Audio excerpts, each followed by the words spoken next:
area of mastery is money mastery. And everybody loves money, correct? Yeah.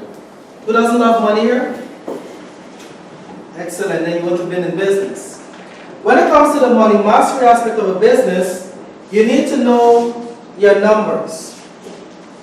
And unfortunately, many business persons, one, don't know their numbers. Two, they don't like numbers. And three, they just do reflection on the numbers.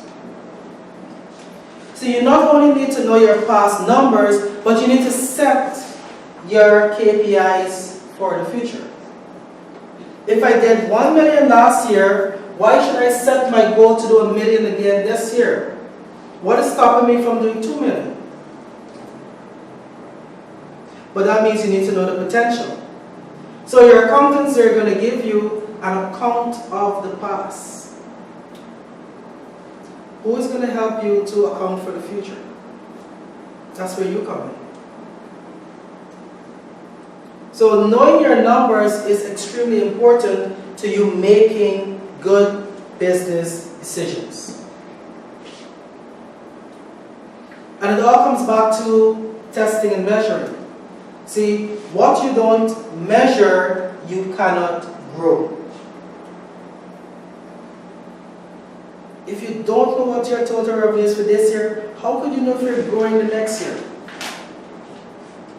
You cannot grow what you do not measure. So knowing your numbers is very important. It could be simple things that are happening in our business that we're letting slip through the crack. How many of you do monthly financial statements? When do you get your monthly financial statements? The end of the month. Directly on the end of the month? No, a couple of days after. What is a couple of days after? Something by the 15th, by the 16th of the month, Yeah. which means that you can't correct nothing in the month anymore. If you get your financials by the 15th of the month, that's 15 days and the new month has gone, and you have been doing the same thing again.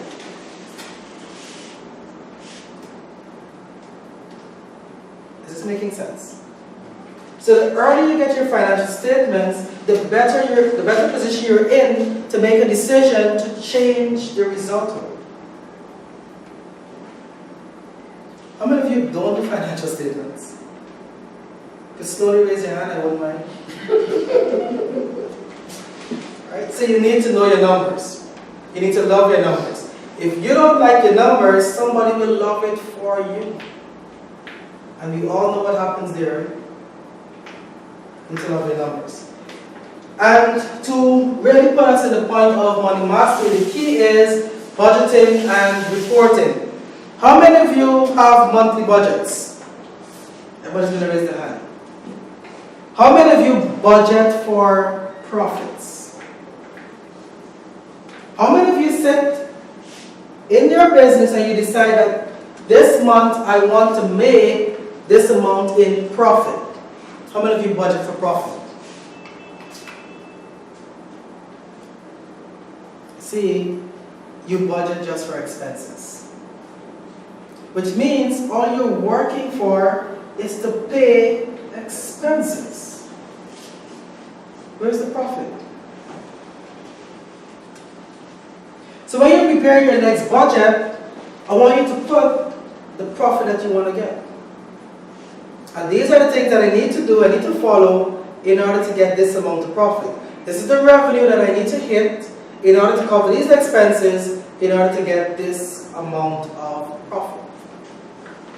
And the reporting aspect is just following up to see how are you meeting your budget. So we set the budget for the month. How many of us look back at it at different points in the month, or we wait until the end of the month and then see, did we keep on budget or not? Do you track your budget spending?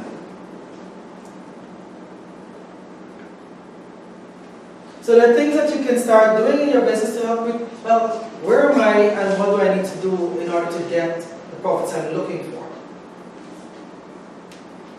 Another aspect when it comes to money mastery is knowing your break-even point. How many of you know your break-even point in your business? Monthly, weekly? How many of you know what break-even is? Who know what break-even is? What is break-even? And it falls between your expenses and your income once it pay for products. Good. So break-even means you neither make a loss nor a profit. So the point comes, at which time of the month do you want to be hitting break-even? Do you want to hit break-even on the 28th day of the month? Which means that you're left with 2, 3 maximum days to make profit. And unfortunately, if you're in February 28 days, you're making nothing for the month. You want to know when you're going to hit break-even, and break-even talks about, one, knowing what your fixed costs are for the month. What are some examples of fixed costs? Like light bill, telephone bills. That, Sorry. good. If you do business or not, you have to pay it. Can you go tell your landlord, well, sorry, I do no business for this month, so I can't pay your rent? No. Can you tell your employees that? We do no business for the month, so I can't pay your salary? You've gone to labor. Right? It's a big disaster. So your fixed cost is whether you operate or not, you have to pay this amount of money. So for this example, this business has a fixed cost of 500,000. Now, the revenue starts from the point of 0 and it increases when you sell. So it's only when you do active business, then is when you start to make revenue. And at the point where the revenue cuts your total costs, when the two meet, that is your break-even point. Now you have variable costs, which is this purple line here.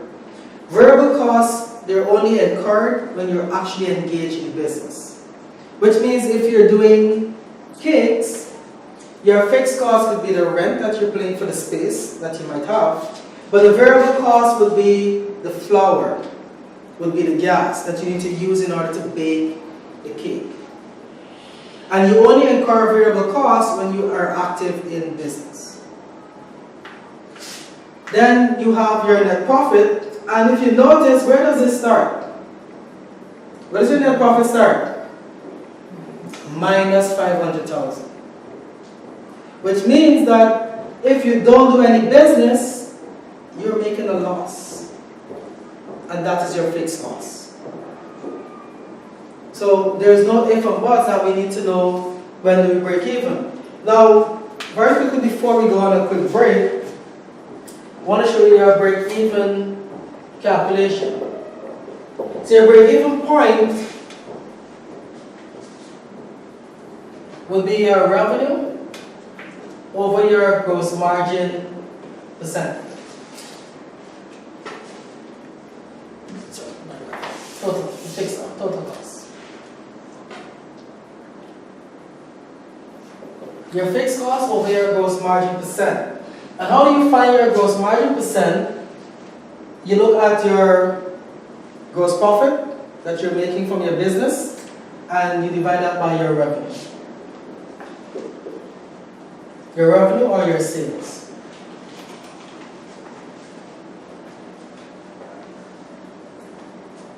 But most of us know, we have an idea what our gross margin is, right?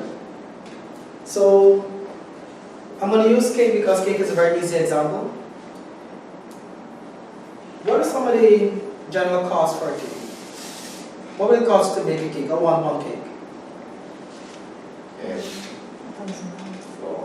$1,000 only? No.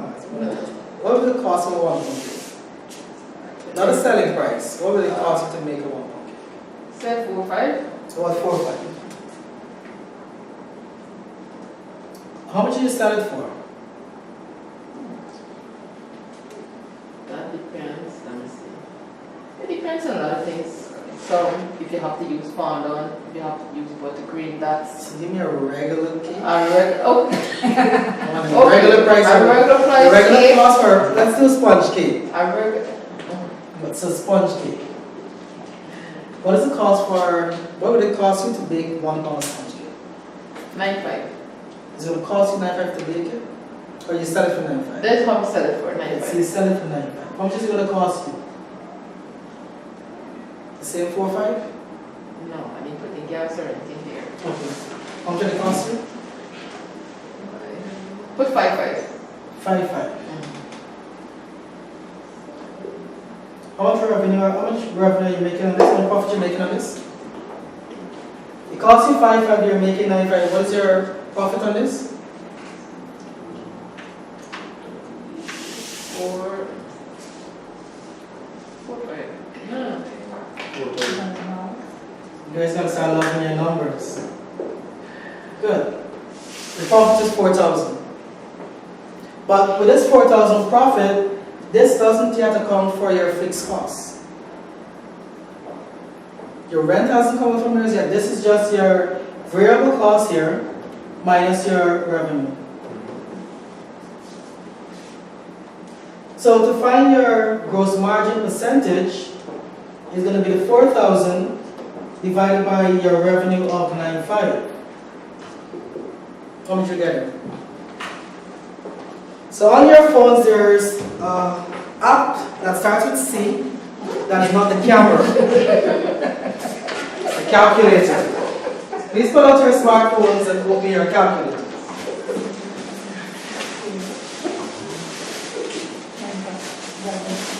So 4,000 divided by 9.5 times 100, how much do you get?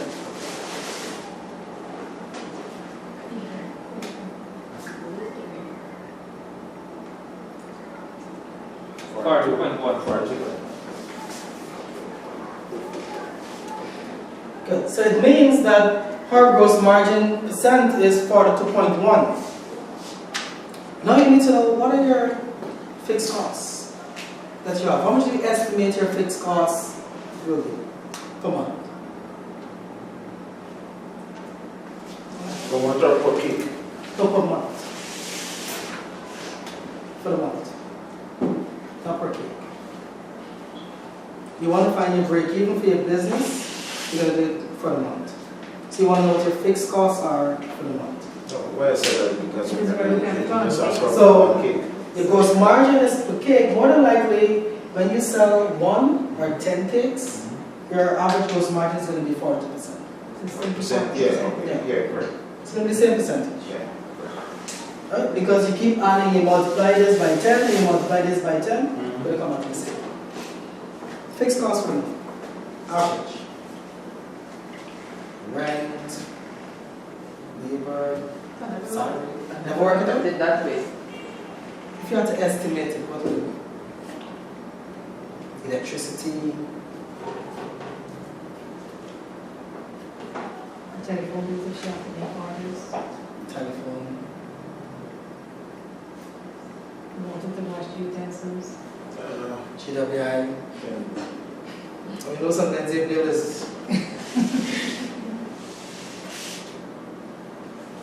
Let's put this on figure for something. She doesn't want to give out her information, I understand. That's fine. So let's say an average rent is 50,000.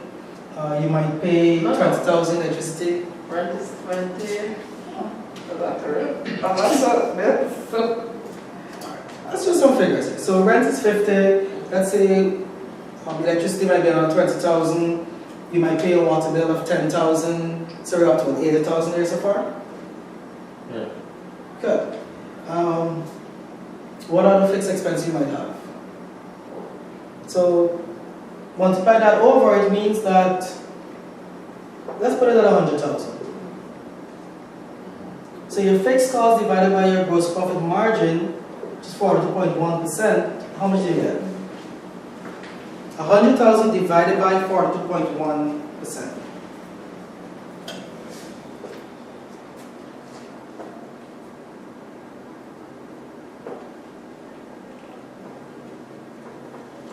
I get $2,375. $2,375. You divide by 42.1 alone or 42.1%? 42.1. Not percent. Okay. 5 times 100. So you can't times it. Can't zero.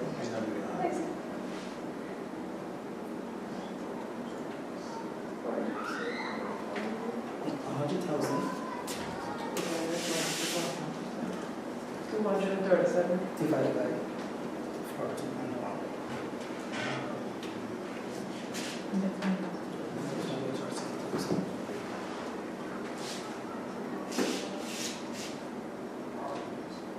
And then try to 37. 529. It's 1020.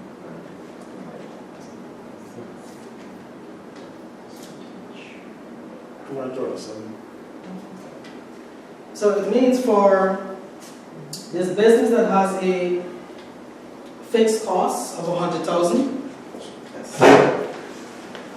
you need to make $237,000 at the end of the month in order to break even, because it takes into consideration your fixed costs plus all the variable costs that you're going to have for your product.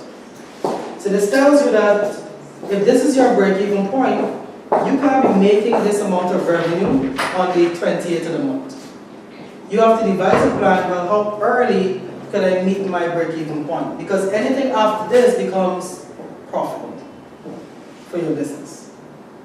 So go back to your financials, look at them that you get on the 15th and the 16th of the month, and calculate your break-even. So that informs you that for the next month, where do I need to position my business that my break-even is at least by the 15th or the 16th of the month, so that you get the rest of the month in order to make profit. So I can tell you this, and I repeat it again, as business owners, you need to know your numbers and you need to love your numbers. For our store downstairs, we know our break-even down to the day. So we know by the hour what they need to make in order to break even, that we can rest assured that we're making a profit. When you don't know your numbers, you're hoping, and you get addicted to what we call hopium. So you're hoping at the end of the month that you make some amount of money. Alright?